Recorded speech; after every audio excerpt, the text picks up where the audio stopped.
amores, tudo bem? Hoje mais um episódio dessa série que eu tenho trago Internet Educação. E hoje eu queria falar sobre o ensino híbrido.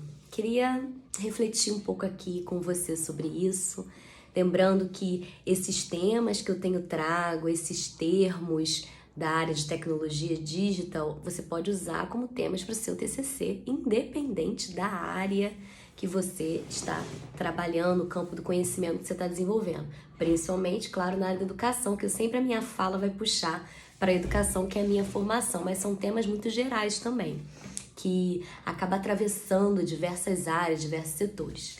Bom, hoje eu fiquei tocada com isso porque o meu filho mais velho, ele fez a colação de grau da faculdade que ele fez de radiologia e foi online, aqui dentro de casa. Ele acessou a plataforma e fez o juramento, a colação e recebeu o título dele de graduação. Uma vitória, né, para quem tá aí nessa empreitada, assim como muitos que estão me assistindo aqui.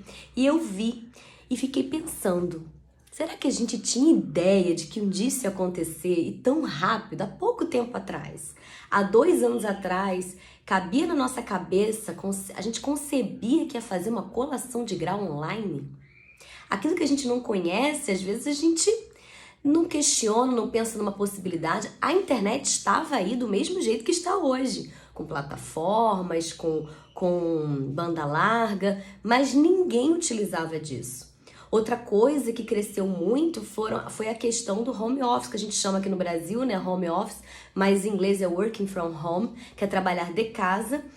Isso era uma coisa que já era possível. Eu tenho experiência em casa, o meu esposo, ele é programador de uma grande empresa e ele trabalha tranquilamente de casa. Esses 2 anos de pandemia, ele não teve nenhum problema de produção, de prática, todas as reuniões, as dailies, né, que eles chamam, as reuniões que eles fazem online, todo o trabalho dele na plataforma que já acontecia quando ele trabalhava presencial. Só que era um pouco inconcebível as pessoas de casa, como é que vão produzir, como é que vai ser, mas a pandemia, apesar de ser uma coisa muito ruim, né, muito negativa, muito difícil, nos empurrou para essa realidade virtual, para essa cultura digital que já estava, mas que não era tão explorada como ela poderia. E aí nos empurrou para essa realidade, essa adaptação. Hoje, muitas empresas no Brasil já voltaram ao presencial, mas muitas também estão agora com esse sistema híbrido de trabalhar online, trabalhar de casa e ir em questões pontuais ou então 100% em casa. Então, assim, a gente foi inserido numa realidade que eu acredito que não tem mais volta e, pelo contrário, é a tendência, inclusive para o ensino híbrido. Você assistir aula presencial ou assistir aula através das plataformas online ou de videoconferência ao vivo, que é o ensino remoto, que eu explico num episódio da série anterior, ou mesmo na educação à distância, ou mesmo fazendo presencial, mas tendo a opção de determinados dias fazer online, através do ensino remoto ou da própria EAD, de alguma plataforma de aprendizagem que o curso que você estiver fazendo poder propor. Eu acredito que essa é a tendência. Outra coisa que eu tenho reparado, fazer reuniões de pais em escolas. Quantas vezes os pais têm dificuldade de ir até a escola? E às vezes agora com essa possibilidade do híbrido, fazer reuniões que possam ter os pais presentes e os pais online. Festas de escola, eu tenho visto escolas que agora colocam opção para os pais que não podem ir, por conta dos seus expedientes de trabalho, assistir às festas pela internet. Tem escola que só faz a festa lá interna e filma para os pais verem, 100% online.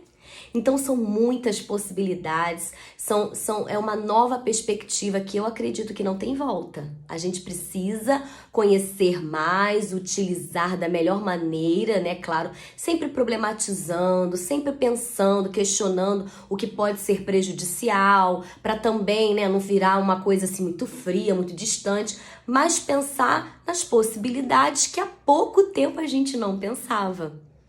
Então, assim, eu achei muito legal. Eu, inclusive, vivi isso na pele. Eu fiz a minha graduação na Universidade do Estado do Rio de Janeiro, fiz a minha colação de grau presencial, obviamente. Naquela época, em 2014, era inconcebível, apesar de já ter todo esse aparato da internet. Depois, eu fiz o mestrado e a minha defesa foi presencial, as pessoas foram até lá, o UERJ, ficaram horas, porque quem já participou de uma defesa de banca sabe que é longa. Porém, na minha tese de doutorado, eu defendi no meio da pandemia, em setembro de 2020, do ano passado. Foi totalmente online. Eu pude ter um professor que foi o meu supervisor no doutorado de sanduíche, o Nigel Bagnall, que foi o meu supervisor lá na Austrália, na minha banca. Todo mundo, cada um nas suas casas, mandei o link para várias pessoas que eu conhecia, que eu gostaria de convidar, que eu convidaria para estar lá no dia, porque é uma audiência aberta, pública, para as pessoas que querem assistir. Eu mesma já assisti várias bancas presenciais. E agora você recebendo o link, você acessa. E foi assim que aconteceu na minha tese. Mas isso era inconcebível há meses antes disso ter acontecido. Então, a gente precisa entender que a cultura digital ela está aí, estabelecida. A pandemia nos empurrou mais ainda. Todas as relações, eu acredito que serão híbridas, porque vai facilitar, vai ampliar, vai incluir pessoas de todos os lugares, poderão estar ao mesmo tempo. É claro que não anula o presencial, não é isso que eu tô falando, mas amplia as possibilidades. A gente tem que refletir sobre isso e isso pode ser um tema muito bom para sua TCC, dependendo da área que você atua, tá bom? De repente, em qualquer área, você pode trazer essa questão do híbrido na sua área. Não sei qual é a área que você tá fazendo o curso, desenvolvendo o seu trabalho. Bom, era isso que eu queria falar sobre essa questão da cultura digital, que está aí presente, que está aí no nosso cotidiano, que a gente precisa pensar, refletir, problematizar e ampliar para facilitar o nosso dia a dia. Por isso, como eu já gravei um episódio aqui falando da tecnologia digital hoje como um capital humano, é por isso, porque a gente usa isso para o nosso próprio benefício, para ampliar, para evoluir, para avançar. Tá bom, gente? Tchauzinho, espero que tenha cooperado de alguma maneira em alguma reflexão, algum pensamento e alguma ideia para você. Tchau!